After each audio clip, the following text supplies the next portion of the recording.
नमस्कार। Contract lecture series में मैं डॉक्टर अमिताभ सिंह एक बार फिर आपका हार्दिक स्वागत करता हूं। आज बात करेंगे बेलमेंट की। बेलमेंट का जो पूरा डिस्कशन है इसे सेक्शन नंबर 148 से लेकर के 171 इंडियन कॉन्ट्रैक्ट एक्ट में डिस्कस किया गया है। बेलमेंट की पूरा कॉन्सेप्ट 3 लेक्चर्स में डिवाइड है। ये पार्ट 1 है जिसके अंतर्गत देखेंगे कि डिफिनीशन ऑफ बेलमेंट क्या है, 148 में क्या डिफाइन किया गया है। फिर इसके बाद एसेंशियल्स बेलमेंट में कौन कौन से आते हैं।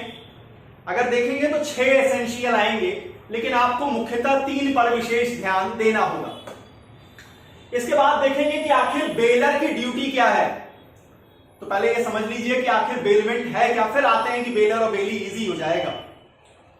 अब अगर आसान शब्दों में कहें तो मान लीजिए आप किसी की स्कूटर लेते हैं। आपका कोई मित्र है जिसके पास अपनी बाइक है, आपको अपनी गर्लफ्रेंड को घुमाना है। आप उसकी बाइक मांगते हैं, कहते हैं यार 2 घंटे के लिए बाइक दे दे, मैं बस XYZ के साथ थोड़ा देर घूम करके फिर ले आकर के आपको दे दूंगा। तो यहां समझिए ये जो एग्रीमेंट, ये जो कॉन्ट्रैक्ट आप कर रहे हैं, इसी को बेलमेंट कहते हैं। इसे ही हम हिंदी में उपनिधान कहते हैं, जहां पर एक व्यक्ति जो है वो किसी दूसरे व्यक्ति का गुड्स जो है वो टेम्पोररी तरीके से अपने पोजीशन में लेता है, किसी विशेष काम को करने के लिए, किसी मकसद को पूरा करने के लिए। आपका मकसद था गर्लफ्रेंड को घुमाना। ये कब बेलमेंट हो जाएगा? जब आप ये कह देते हैं कि जैसे ही मेरा काम पूरा हो जाएगा मैं ये बाइक आपकी या तो आपको वापस कर दूंगा, या आप जिसको कहेंगे, मान लीजिए आपका मित्र है, वो कहता है कि बाइक घर पे लाने की जरूरत नहीं है, रमेश के यहां रख देना। तो अगर आप बाइक को रमेश के घर रख देते हैं तो ये जो कॉन्ट्रैक्ट है इसे हम बेलमेंट कहेंगे।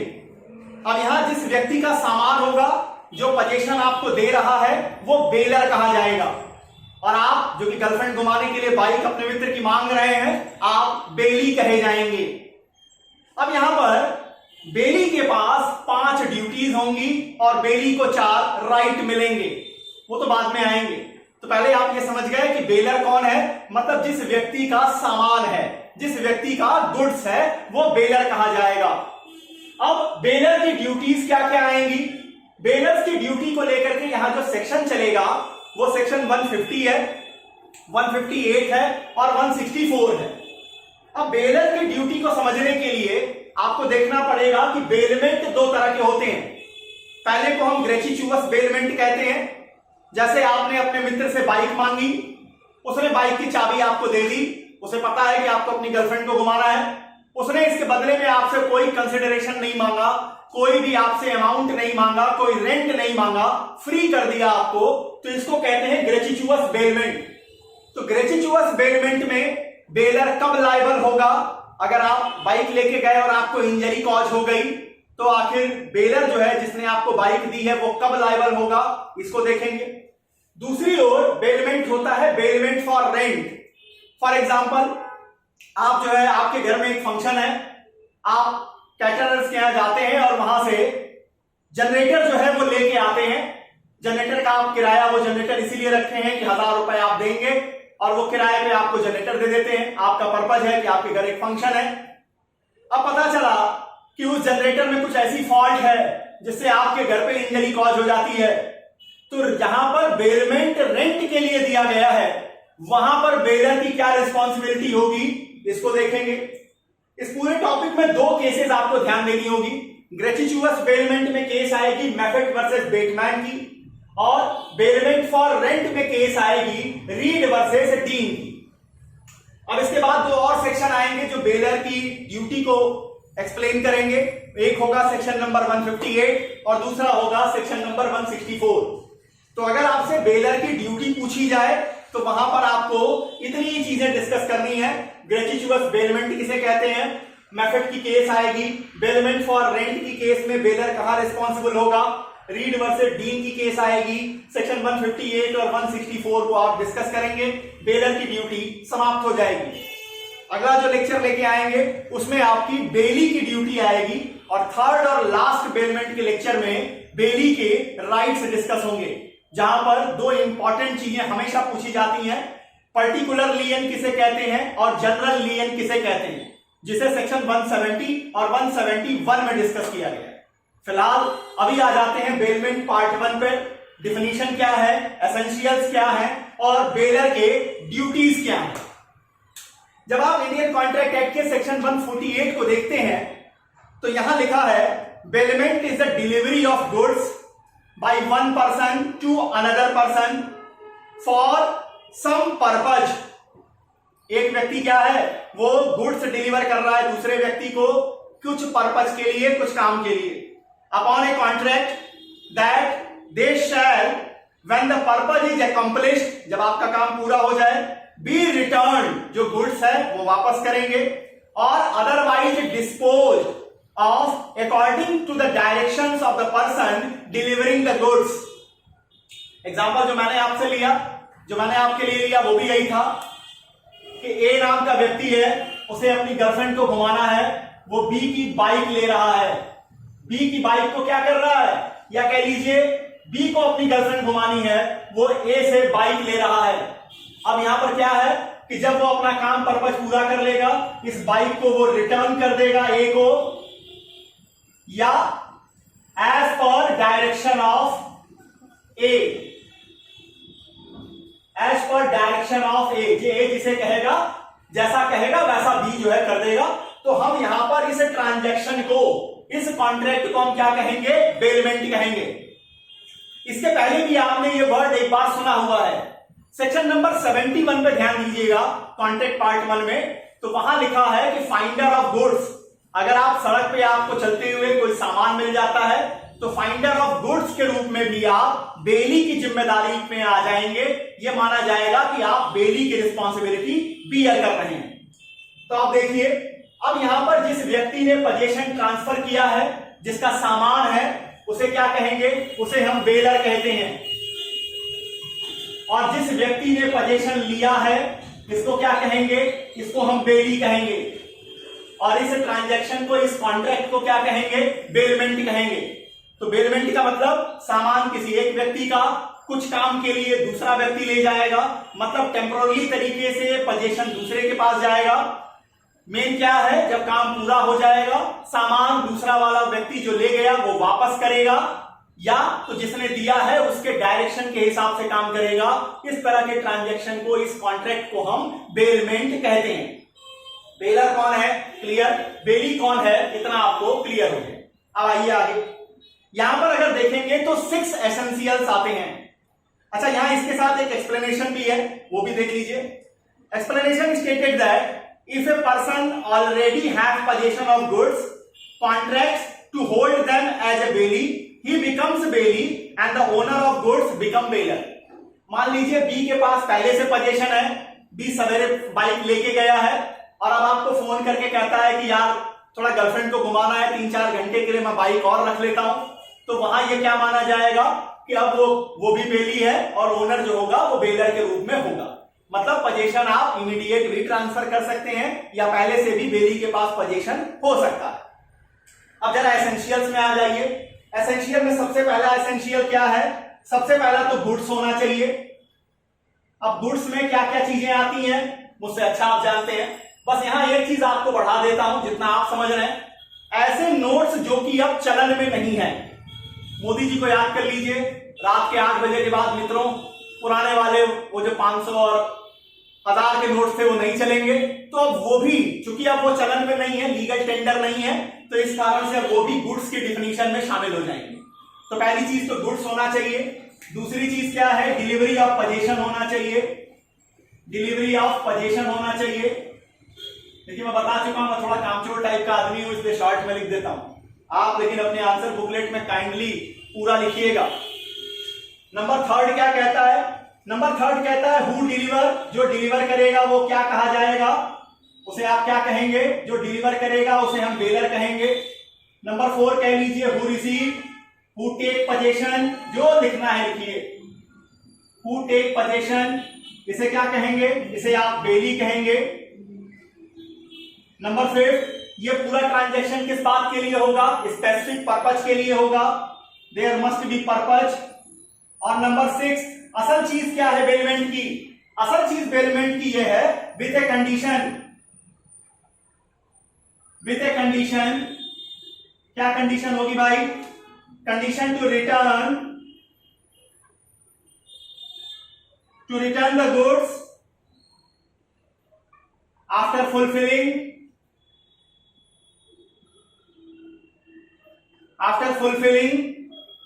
the purpose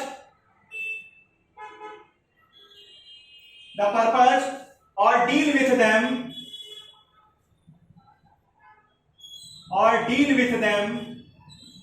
accordingly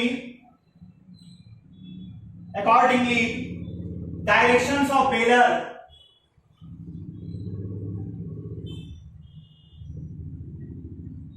समझिए।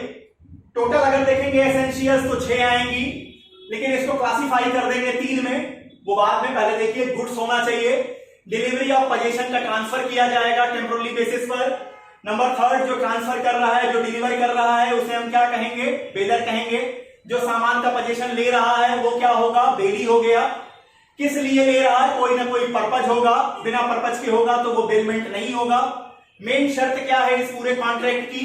कि यह कंडीशन है कि जब आपका पर्पज पूरा हो जाए आप सामान को बेलर को वापस करेंगे या बेलर के डायरेक्शन के हिसाब से डील करेंगे, तो इसे हम क्या कहेंगे? इस पूरे कॉन्ट्रैक्ट को बेलमेंट कहेंगे। अब एसेंशियल्स को 3 मेन पार्ट में डिवाइड कर दीजिए। इन 6 एसेंशियल्स को 3 पार्ट में डिवाइड कर दीजिए। कौन कौन से? देखिए,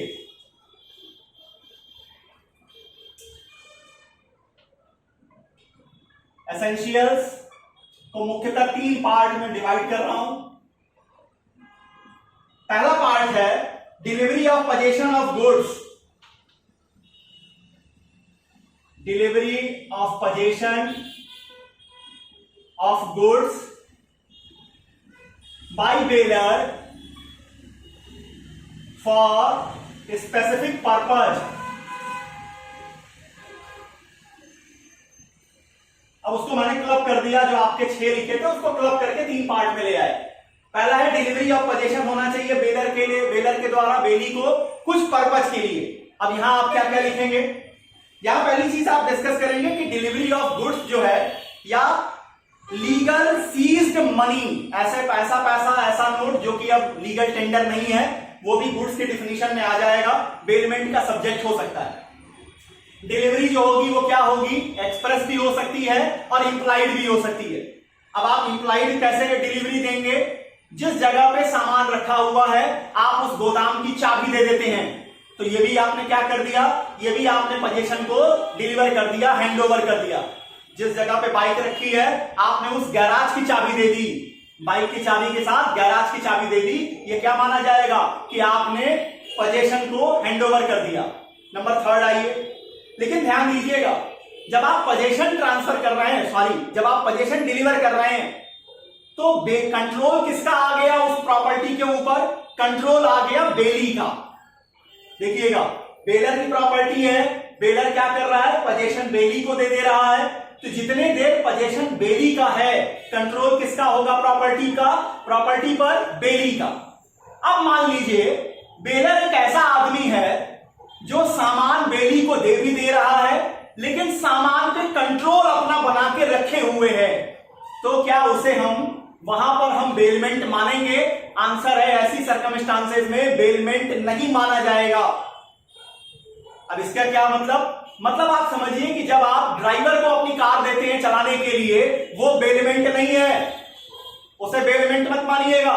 क्यों? ड्राइवर जरूर कार चला रहा होता है, लेकिन वास्तव में कार पे कंट्रोल किसका होता है? आपका। इसलिए उस कॉन्ट्रैक्ट को हम बेलमेंट का कॉन्ट्रैक्ट नहीं कहते। इस पर एक इंपॉर्टेंट केस आ गई थी, केस का नाम लिख लीजिए, कालिया पोरूमल पिल्लई, कालिया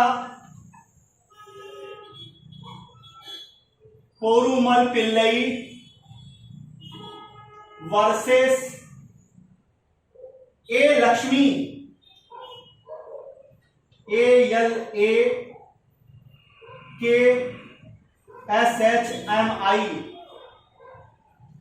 अलकाक्षमी, जो भी पढ़ना है आप पढ़ें।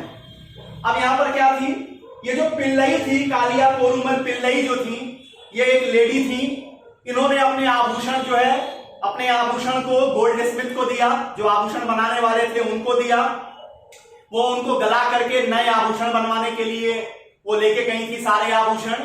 शाम को क्या किया इन्होंने, हर शाम को ये काम करती थी कि एक बॉक्स में सारे जो है आभूषणों को रख करके उस जो गोल्ड स्मिथ का जो सेफ रहता था उसके अंदर वो रख देती थी, रख करके लॉक कर देती थी और लॉक करके चाबी अपने साथ लेके चली जाती थी। देखिए, गोल्ड स्मिथ को अगर इन्होंने अपने जो आभूषण थे वो वो अगर उसका डिलीवरी ऑफ पोजीशन हैंडओवर कर दिया होता तो फिर कंट्रोल किसका हो जाता, गोल्ड स्मिथ का होता। यहां ये क्या कर रही थी, अपने आभूषण ले गई थी गोल्ड स्मिथ के यहां कि इसको गला दो, गला के नए आभूषण बना दो। गोल्ड स्मिथ ने कहा वेरी गुड। अब गलाने का प्रोसेस दिन भर चलता था। शाम को जब बंद करने का समय आता था, शॉप को बढ़ाने का समय आता था, ये सारे चीजों को, सारे आभूषणों को एक बक्से में रखती थी और जो गोल्ड स्मिथ की दुकान में सेफ लॉकर था उसमें रख करके लॉक करके चाबी अपने साथ लेके चली जाती थी। अब यहां पर हुआ क्या कि एक रात गोल्ड स्मिथ के यहां चोरी हो गई, उसका लॉकर तोड़ करके इनके आभूषण गायब हो गए। अब इन्होंने कहा कि ये तो बेलमेंट का कॉन्ट्रैक्ट है और यहां पर सारी जिम्मेवारी किसकी हो जाएगी, बेली की हो जाएगी। कोर्ट ने कहा देवी जी यहां बेलमेंट था ही कहां, क्यों, क्योंकि बेलमेंट के लिए एसेंशियल क्या है कि डिलीवरी ऑफ पोजीशन का मतलब टेम्पोरली उस आर्टिकल के ऊपर, उस गुड्स के ऊपर कंट्रोल किसका होना चाहिए, बेली का। यहां तो आप छोड़ ही नहीं रही हैं, यहां तो आप लटकी हुई हैं आभूषण के साथ, आपकी आत्मा लगी हुई है। वैसे भी महिलाओं की आत्मा सबसे ज्यादा आभूषण के साथ रहती है। तो यहां इस केस में कलिया पोरूमल पिल्लई के केस में यह कहा गया कि ये जो एग्जाम्पल आभूषणों वाला था ये बेलमेंट में नहीं माना जाएगा। नंबर सेकंड एसेंशियल पे आइए, delivery arising out of contract. Delivery arising out of contract. देखिए, जरूरी नहीं है कि कॉन्ट्रैक्ट हो ही, क्योंकि जो फाइंडर ऑफ गुड्स का जो कॉन्सेप्ट चला इसके बाद अब ये कहना जरूरी नहीं है कि हर हालत में कॉन्ट्रैक्ट होना ही चाहिए, लेकिन सामान्यतः हम मानते हैं कि यह कॉन्ट्रैक्ट है। अर्लियर व्यू क्या था, अर्लियर जो जुडिशरी का व्यू था वो ये था कि बिना कॉन्ट्रैक्ट के बेलमेंट हो ही नहीं सकता है, लेकिन इस व्यू को चेंज कर दिया गया। ये व्यू कहां पर था, ये व्यू था राम गुलाम versus government of Uttar Pradesh में। ये जो व्यू था कि कॉन्ट्रैक्ट एसेंशियल है वो कहां पर था, राम गुलाम versus state of Uttar Pradesh में।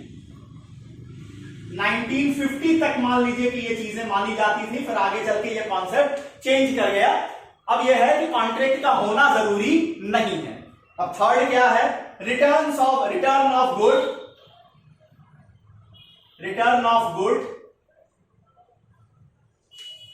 According directions of baler.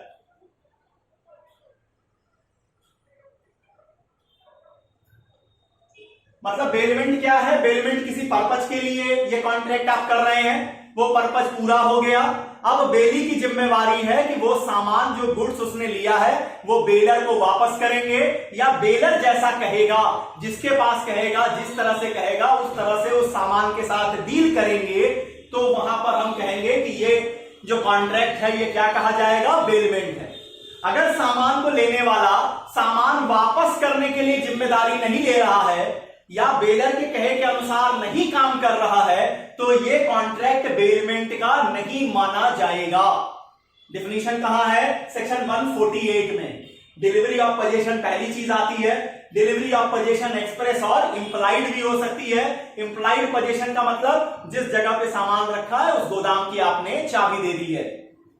अब यहां पर कलिका पोरूमल पिल्लई वाली केस आएगी, आभूषण वाली। चूंकि कंट्रोल बेलर लगातार अपना रखा हुआ था इसलिए उसे बेलमेंट नहीं माना गया। नंबर सेकंड कहता है कि डिलीवरी कॉन्ट्रैक्ट से राइजिंग आउट होनी चाहिए। शुरुआत में यह कॉन्सेप्ट था राम गुलाम के केस में, लेकिन धीरे धीरे जुडिशरी ने अपना रुख चेंज किया और कहा कि नहीं, जब फाइंडर ऑफ गुड्स भी जो होता है वो भी बेली माना जाता है तो अब कॉन्ट्रैक्ट का होना बहुत एसेंशियल नहीं है।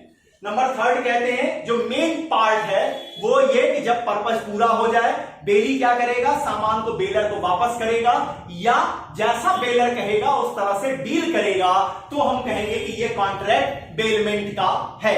इतनी एसेंशियल्स है। अब आ जाइए बेलर की ड्यूटीज क्या क्या है। Duties of baler. बेलर कौन है ये तो आप समझ गए कि जिसका सामान है, जो पोजीशन को डिलीवर कर रहा है दूसरे व्यक्ति को किसी पर्पस को पूरा करने के लिए, उसे हम बेलर कह रहे हैं। अब आते हैं कि ड्यूटीज ऑफ बेलर क्या है।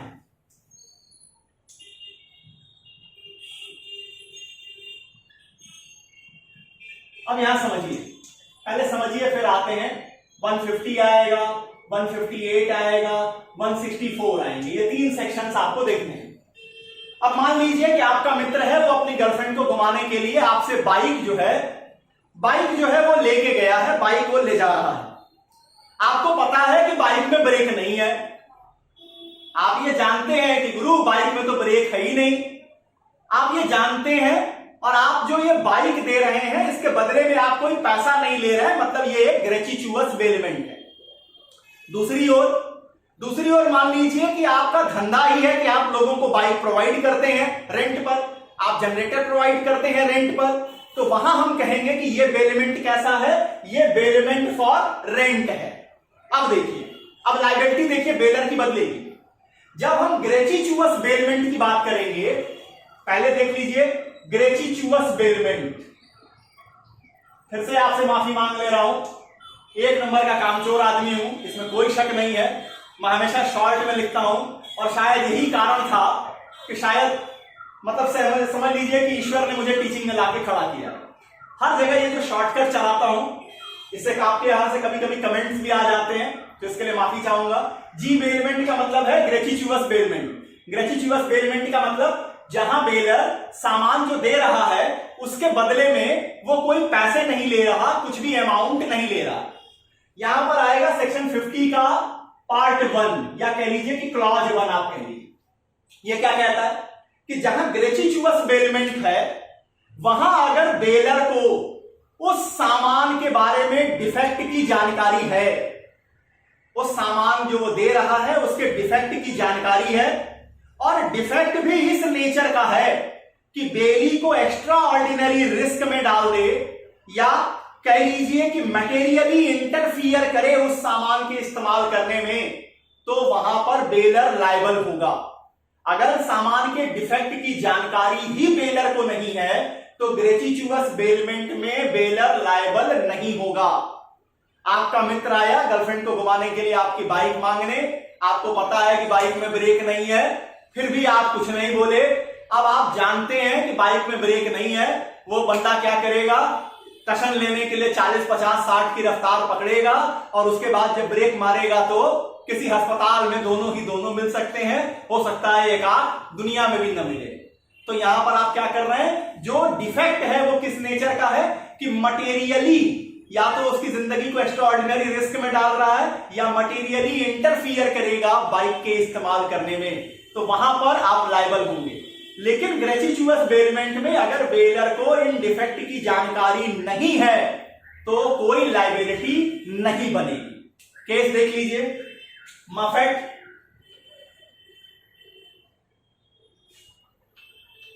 Versus Batman. ये वो वाले बैटमैन नहीं है। यहां क्या हुआ था, यहां हुआ था कि बैटमैन ने एम की गाड़ी ली थी, कैरेज लिया था,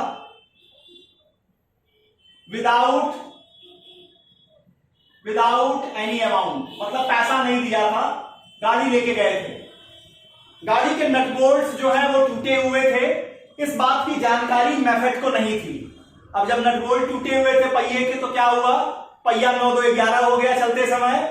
बैटमैन को काफी ज्यादा इंजरी आई, लेकिन चूंकि ये बेलमेंट ग्रेचुइटस था और जो डिफेक्ट थी इस बात की जानकारी बेलर को नहीं थी, तो इसलिए बेलर की लायबिलिटी भी नहीं बनी, बेलर को लायबल नहीं कहा गया। अब आ जाइए, जहां पर बेलमेंट जो है बेलमेंट फॉर रेंट हो, बेलमेंट फॉर रेंट है, अब वहां पे क्या लगेगा, सेक्शन 150 का पार्ट नंबर 2 ये क्या कहता है, अगर आप सामान को किराए पे दे रहे हैं तो याद रखिए अगर उस सामान में कोई डिफेक्ट है तो चाहे आपको डिफेक्ट पता हो या ना पता हो आपकी लायबिलिटी बनेगी। अगर उससे बेली को नुकसान होता है, इंजरी होती है तो आप लायबल बनेंगे। तो ये अंतर है ग्रेचिचुअस बेलमेंट में। बेलर तभी लायबल होगा जब उस मटेरियल डिफेक्ट की जानकारी बेलर को है। दूसरी ओर बेलमेंट फॉर रेंट में it is in material that the baler have the information of the material defect और नॉट। दोनों सर्कमस्टांसेस में बेलमेंट फॉर रेंट में बेलर लायबल बनेगा। इसलिए अगर आप रेंट पे सामान दे रहे हैं तो अच्छे से जांच पड़ताल करके दीजिएगा। अब आइए यहां केस आती है रीड वर्सेस डीन की। रीड वर्सेस डीन की। अब यहां क्या हुआ था, यहां हुआ क्या था कि रीड ने एक मोटर हायर की थी, डीन की मोटर थी। हायर किसने किया था, रीड ने हायर किया था। पैसा दिया डीन को और मोटर जो इनकी मोटर लॉन्च थी वो ले ली थी। अब हुआ क्या, हॉलिडे मनाने के लिए एक नदी के ऊपर, थेम्स नदी के ऊपर हॉलिडे को एंजॉय करने के लिए रीड जो है वो डीन की मोटर लॉन्च को किराए पे लेता है। उसमें कुछ ऐसा डिफेक्ट था जिसके कारण उसमें आग लग जाती है उस मोटर लॉन्च में और रीड जो है बहुत बुरी तरह से इंजर्ड हो जाता है। अब डीन कहता है कि क्या डिफेक्ट थी, मुझे कोई जानकारी नहीं थी। कोर्ट ने कहा कि यहां जो बेलमेंट है ये बेलमेंट फॉर रेंट है, तो यहां आपको जानकारी है नहीं है, इससे कोई फर्क नहीं पड़ेगा, आप लायबल होंगे। डीन को लायबल कहा गया। तो पहली चीज समझ लीजिए कि ड्यूटीज ऑफ बेलर को देखने के लिए पहला आपको देखना पड़ेगा कि वो जो बेलमेंट किया जा रहा है वो ग्रेचिचुअस है या बेलमेंट फॉर रेंट है।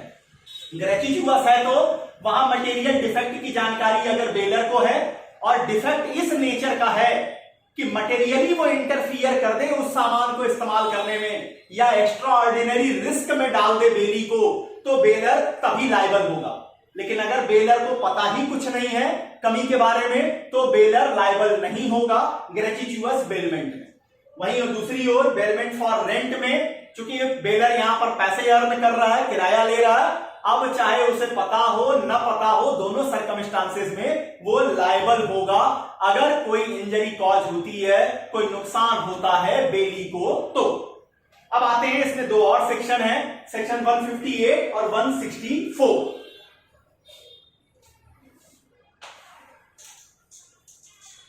जो बेलर की ड्यूटीज को डिस्कस करेंगे। जरा देखिए सेक्शन 158 क्या कहता है। सेकंड जो ड्यूटी है वो डिस्कस की गई है सेक्शन 158 में। देखिए अब आप मान लीजिए, चलिए पहले एग्जांपल से आपको समझाते हैं कि आपने अपनी गर्लफ्रेंड को घुमाने के लिए अपने मित्र की बाइक ली 4 घंटे के लिए। अब बाइक में पता चला कि जब आप रास्ते से बाइक को लेके जा रहे थे पेट्रोल खत्म हो गया, तो पेट्रोल आप भरवाएंगे या आपका मित्र भरवाएगा? आप भरवाएंगे। मान लीजिए कि बाइक में हवा निकल गई, अब हवा आप भरवाएंगे या मित्र भरवाएगा? तो आप भरवाएंगे। यहां तक तो मतलब यह है कि जो जनरल एक्सपेंस होगा वो कौन करेगा? बेली करेगा। लेकिन मान लीजिए कि गाड़ी ही बिगड़ गई, बाइक ही बिगड़ गई, इंजन ही रवा हो गया, कुछ ऐसी दिक्कत आ गई कि आपको गाड़ी को खड़ा करके पहले उसको ठीक कराना पड़ा, उसमें आपके 2000 रुपए लग गए। अब ये क्या है? एक स्पेशल एक्सपेंडिचर है। तो स्पेशल एक्सपेंडिचर कौन बियर करेगा? तो दिमाग में हमेशा रख लीजिए, स्पेशल जनरल एक्सपेंडिचर बेली बियर करेगा, स्पेशल एक्सपेंडिचर बेलर बियर करेगा। क्यों? क्योंकि मालिक है भाई, तो लायबिलिटी किसके सर पे तोड़ी जाएगी? बेलर के सर पे तोड़ी जाएगी। और जनरल पेट्रोल भरवाना है, हवा भरवाना है, सिंपल छोटी मोटी चीजें हैं। अब आप किसी व्यक्ति का घोड़ा लेके जा रहे हैं अपने पर्पज के लिए, अब घोड़े को जो दाना खिलाएंगे, घास खिलाएंगे, वो जो है कौन देगा? वो बेलर नहीं देगा, वो आपको बियर करना है। लेकिन अगर घोड़ा बीमार पड़ गया, अब उसके इलाज का जो एक्सपेंडिचर होगा वो कौन बियर करेगा? वो बेलर बियर करेगा, वो बेली बियर नहीं करेगा। अब आइए सेक्शन 158 को देखिए। सेक्शन 158 कहता है where the goods are to kept or to be carried or to have work done upon them by the bailey for the bailor and the bailey is to receive no remuneration, the bailor shall repay to the bailey the necessary expenses incurred by him for the purpose of bailment। Section 158 कह रहा है कि जहां bailment में, bailment का मतलब सामान का दिया जाना, सामान जो है वो बेली को दिया जा रहा है कुछ करने के लिए, ये किया जाना किसके फायदे के लिए है? बेलर के फायदे के लिए है, और इस करने के बदले में बेली को कोई रिमनरेशन नहीं मिल रहा है, तो जो भी एक्सपेंडिचर होगा वो कौन बियर करेगा? बेलर बियर करेगा। Generally ordinary and reasonable expenses of bailment are borne by bailee. सामान्य जो एक्सपेंस होते हैं वो बेली बियर करते हैं, लेकिन अगर कोई लेकिन एक्स्ट्रा ऑर्डिनरी अगर कोई आपकी पेमेंट आती है, एक्स्ट्रा ऑर्डिनरी अगर कोई लायबिलिटी आ जाती है, कोई एक्सपेंडिचर आता है, तो उसे कौन बियर करेगा? बेलर बियर करेगा। अब आप मोटरसाइकिल लेके गए हैं, हवा कौन भरवाएगा? जो लेके गया है। लेकिन अगर मोटरसाइकिल बिगड़ गई, उसको ठीक कराने का एक्सपेंडिचर बेलर के सर पे जाएगा। आप घोड़े को लेके गए हैं अपने पर्पज के लिए, उसे खाना कौन खिलाएगा? बेली खिलाएगा। लेकिन अगर घोड़ा बीमार पड़ गया, अब उसकी दवा दारू का पैसा कौन देगा? ये बेलर देगा। अब आ जाइए सेक्शन नंबर 164। सेक्शन 164 कहता है, if there is deficiency in the title of bailor, if there is deficiency in the title of bailor and due such a deficiency bailey bears loss, then the bailor will provide compensation to bailey। अब देखिए baler का क्या मतलब है? वह व्यक्ति जो सामान डिलीवर कर रहा है, पोजीशन को डिलीवर कर रहा है, कौन देगा? जनरली जो आदमी ओनर है। अब मान लीजिए कि उसकी ओनरशिप में डिफेक्ट है और उस डिफेक्ट के कारण बेली को नुकसान होता है। अब एक जरा मजाकिया तरीके से एक एग्जांपल लेते हैं कि आपने अपने मित्र की कार ली, कि आपकी शादी की डेट फिक्स है, उस दिन आप उसमें जाने को है, दूल्हा बन के आप उसमें बैठ करके जाने के पर्पज से आपने अपने मित्र की कार ली, उन्होंने दे दी, उन्होंने कहा ठीक है ले जाओ। पता चला कि आपके मित्र के पास भी जो ये कार गई थी ये चोरी की थी। अब असली मालिक जो है वो आपकी शादी जहां थी उससे 2 किलोमीटर पहले उसको उसकी गाड़ी दिख गई, उसने आपको गाड़ी से उतारा, बेइज्जत किया वो अलग, कूटा वो अलग, और फिर आप पैदल ही पैदल बारात लेके गए। तो यहां जो टाइटल की डिफेक्ट है बेलर की, इसके कारण जो आपको लॉस हुआ, इसे कौन बियर करेगा? इसे बियर करेगा बेलर। तो बेलर की कितनी रिस्पॉन्सिबिलिटी? 3 रिस्पॉन्सिबिलिटी आपके सामने आई। पहली रिस्पॉन्सिबिलिटी को देखने के लिए आपको खोजना है कि ग्रेच्युटस बेलमेंट है या बेलमेंट फॉर रेंट है। फिर अगर कुछ किया जाना है बेलमेंट में, तो स्पेसिफिक एक्सपेंडिचर कौन बियर करेगा? वो बेलर बियर करेगा। जनरल एक्सपेंडिचर कौन बियर करेगा? बेली बियर करेगा। और नंबर 3 164 क्या कहता है? जहां बेलर के ओनरशिप में, उसकी टाइटल में कोई डिफेक्ट है और उस डिफेक्ट के कारण बेली को लॉस हो जाए, तो फिर उस लॉस को बियर कौन करेगा? उस लॉस को कंपनसेट कौन करेगा? बेलर करेगा। तो इतनी चीजें हैं बेलर की ड्यूटी के बारे में। उम्मीद करता हूं कि ये पार्ट 1 बेलमेंट का जो लेक्चर है आपको बेलमेंट की डिफिनीशन, एसेंशियल और बेलर की ड्यूटी समझाने में सफल रहा होगा। पार्ट 2 बेलमेंट में आपके सामने लेके आएंगे बेली। अब आ जाइए, जो व्यक्ति सामान ले जा रहा है उसकी जिम्मेदारियां क्या होंगी, उसकी ड्यूटीज क्या होंगी। तो उसकी 5 ड्यूटीज बनती हैं। कौन कौन सी, इसको लेकर अगले लेक्चर में आपके सामने उपस्थित होऊंगा। तब तक के लिए बहुत बहुत धन्यवाद। नमस्कार।